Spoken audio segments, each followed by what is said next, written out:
Nathan's combat class with Jason had turned dangerous. Nathan never backed out of a fight, but today was personal. One day, I'll make your father my slave and piss on him. And that was when Nathan lost his cool. Little did Nathan know, it was a fatal mistake. Headmaster, stop the duel! Nathan, yield, please! I yield. Not enough for me. Nathan frowned as the red-faced leader's arm went to his sword hilt. He hated the thought of having to hospitalize any more friends of the Lightstones, but he knew he couldn't stand there and let the fool run him through. As Nathan crouched into a defensive stance, he waited for the leader to draw his blade. Instead, a figure came up behind the leader and grabbed his sword arm. "Oh, no. I wouldn't do that if I were you." The anger in the leader's face drained immediately as he turned to see Hagar Haroldson beside him. In a matter of seconds, all three youths bowed their heads toward the heir apparent of their fiefdom. "My Lord Hagar, I am sorry, sire. I didn't recognize you. But what has happened? You walk slowly now and wince from the pain." Riding accident. That is all. However, I would strongly recommend you boys leave this one here alone. I know him well, and it's best if you don't." Reluctantly, the youths nodded toward Hagar and abruptly turned away from Nathan, puffing up their chests as they went off in search of other ways to prove their toughness, bitterly whispering about Nathan's lucky break. Nathan sighed as Hagar smiled at him. "Nice to see you again, Nathan Hayfield. It's been forever, hasn't it?" "Several hours, at least. How are your wounds mending?" "Your sister's bandages and healing poultice worked wonders. Since then, I've been chugging back vials of basic healing potions and praying to the heavens that I'll stop coughing up blood soon." "Apologies for that. Your kinsman's words hit a nerve, and now that it is over, I regret how harsh I was with you about rushing to his aid." "Nonsense. Think no more of it. Horace had a boating accident and is recovering nicely with the healers." "Thank you, Hagar. I'm actually quite glad to have you here, as I barely know anybody." "Oh, really? You're in luck then, because I know almost everybody. Come along with me." Hagar threw a hand over Nathan's shoulder and led him towards the center of the room. The three hot-headed youths shied away from them as they passed. "Thick-headed fools. I hope you don't mind me saving their lives. After all, I doubt you're in the mood to fight more Haroldslanders already." I don't mind at all. Thank you for that. I'll consider it as a part of my birthday present to the host."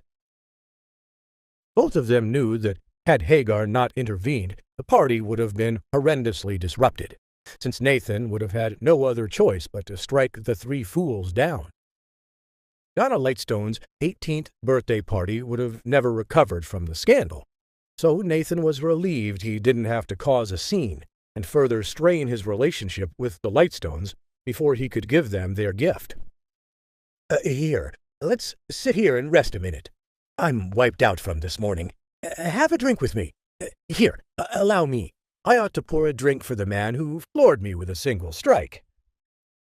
Nathan smiled as he sat across from Hagar and accepted a goblet of spiced mead from him. Together, they listened to the bards play and sipped on the delicious brew. Nathan was surprised by Hagar's easygoing nature. Despite the severe wounds to his chest, Hagar laughed and joked as if there had never been any bad blood between them. "Cheers to living on to fight another day, hopefully against someone weaker than you." Cheers." Hagar took a long chug of his mead, then wiped his mouth and wagged his finger at Nathan. "I've asked around about you, Nathan, and I must say, you're a mystery. What a low-country noble son from the middle of nowhere being so strong and confident." "What can I say? I train hard." "Impressively hard from the looks of it. My father's men have told me all about your training.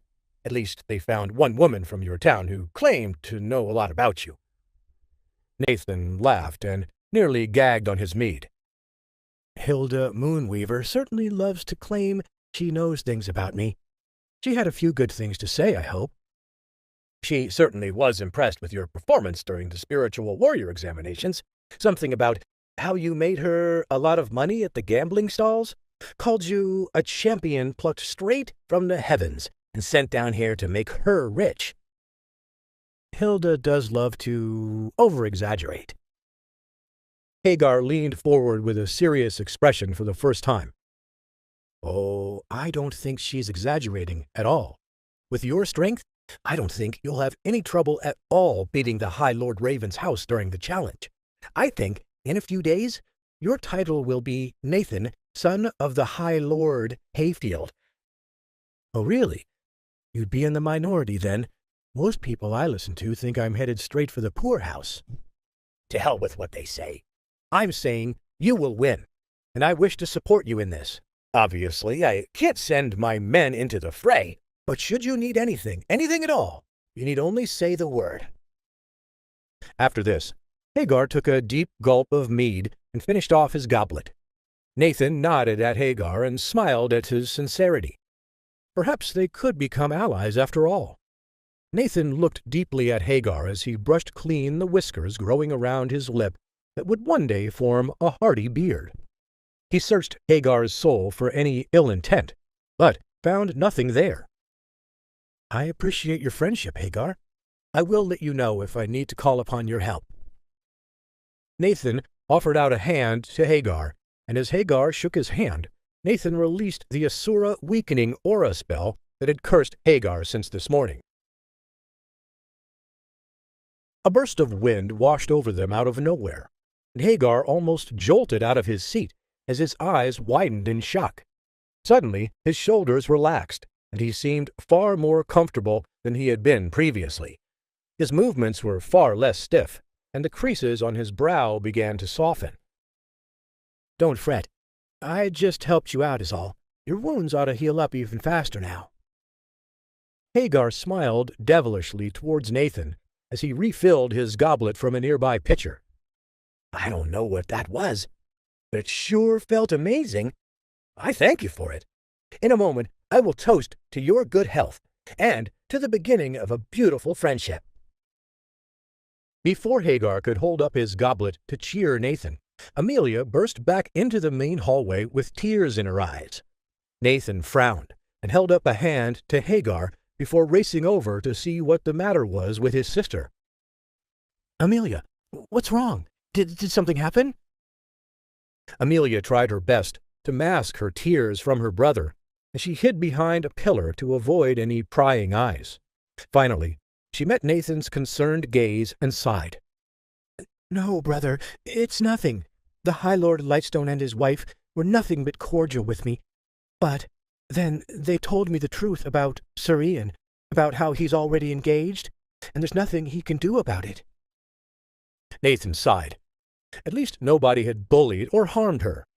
In many ways, it was noble of the Lightstones to admit the truth to her, and not seek to hide the situation, since her interest in Sir Ian was so obvious. "I'm sorry, sis. You shouldn't have to go through that. It's just not fair. I wish I could speak to Bella Godricson myself.